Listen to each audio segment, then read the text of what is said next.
Hello everyone, welcome back to my YouTube channel. আশা করি তোমরা সবাই খুব ভালো আছো। আজকে তোমাদের সাথে একটা রেসিপি শেয়ার করছি।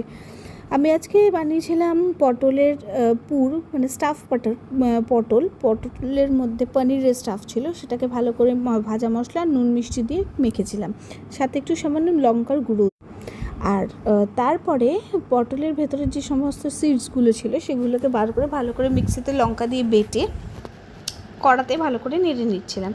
নিয়ে একদম ড্রাই করে এটার মধ্যে একটু নুন, হলুদ, জিরে গুঁড়ো, ধনে গুঁড়ো আর চিনি দিয়েছিলাম। দিয়ে ভালো করে নেড়ে একদম ড্রাই করলে আস্তে আস্তে কড়া থেকে যখন উঠে আসবে তখনই এটা দিয়ে বানিয়ে এটা তুলে নিতে হবে। তারপরে এটা আস্তে আস্তে পটলগুলোকে তেলের মধ্যে ভালো করে নেড়ে চেড়ে হালকা লাল করে ভালো করে ভেজে নিতে হবে। ঠিক আছে, তোমাদের হয়তো দেখতে একটু অসুবিধা হচ্ছে, কেন কি না আমি একা হাতে করছি, একা হাতে ভিডিও করছি আর একা হাতেই এই রেসিপিটা বানাচ্ছি, সেই জন্য একটু সমস্যা হচ্ছে।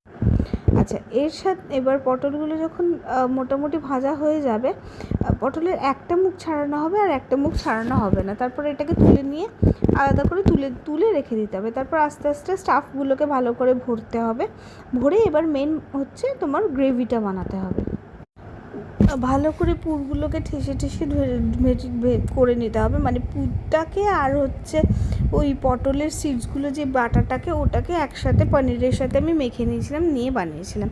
তারপরে আস্তে আস্তে নর্মাল যেরকম আদা টমেটো দিয়ে ভালো করে কষিয়ে ওর মধ্যে নুন, লঙ্কার গুঁড়ো, যা যা স্পাইসেস তোমরা দিতে চাও দিয়ে ভালো করে টক দই, আমি একটুখানি পোস্ত আর একটুখানি চারমগজ বাটাও দিয়েছিলাম।